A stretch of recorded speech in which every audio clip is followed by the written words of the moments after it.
Je suis Samuel Bianchini, je suis artiste et enseignant-chercheur à l'École nationale supérieure des arts décoratifs, où nous avons un laboratoire qui s'appelle ENSAD Lab, et nous sommes dans un consortium qui s'appelle l'Université Paris Sciences et Lettres.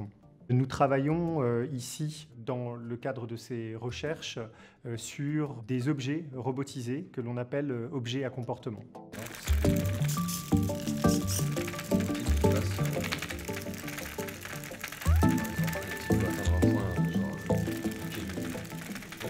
Ces travaux sont plus spécifiquement menés dans un groupe de recherche que je pilote qui s'appelle Reflective Interaction. C'est un groupe de recherche sur toutes les formats d'interactivité.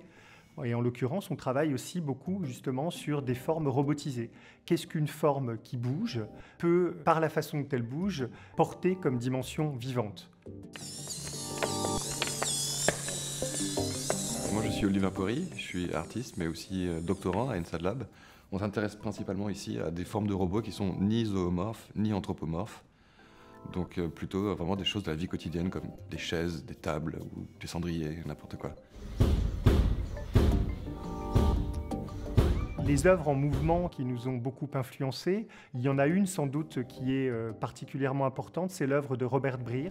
À la fois, Robert Brier était un cinéaste expérimental qui a surtout fait de l'animation en fait, et puis en même temps qui a été un grand sculpteur et qui a fait entre autres beaucoup de sculptures qu'on appelle les floats et qui sont des sculptures abstraites qui bougent dans l'espace. On a créé un kit de robotique modulaire qu'on a appelé le MISBI Kit, qui est un kit basé sur un matériau extrêmement beau qu'on connaît tous et qui est bio-inspiré. C'est le velcro. Velcro, on l'oublie, mais ça veut dire velours crochet.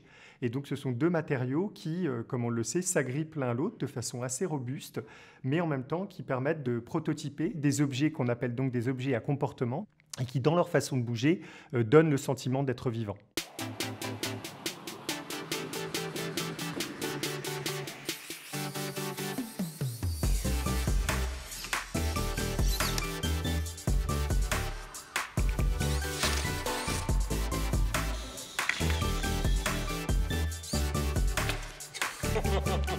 Je suis Raphaël Kerbrat, donc je suis artiste et étudiante-chercheuse à l'ENSAD Lab. Donc je vais vous présenter les éléments du kit.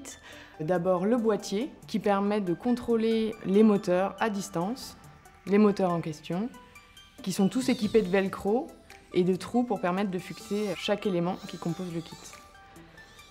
Pour le cycle d'atelier qui s'intitule Matière à comportement, les enfants vont pouvoir composer ces objets et donc c'est à la fois le montage de modules qui existent déjà mais aussi la création de nouveaux modules et tout ça avec une approche qui est elle-même bio-inspirée puisqu'on va leur donner à regarder un ensemble de documents vidéo au préalable pour qu'ils puissent se rendre compte à quel point le mouvement permet de caractériser le vivant par le biais de cette notion de comportement.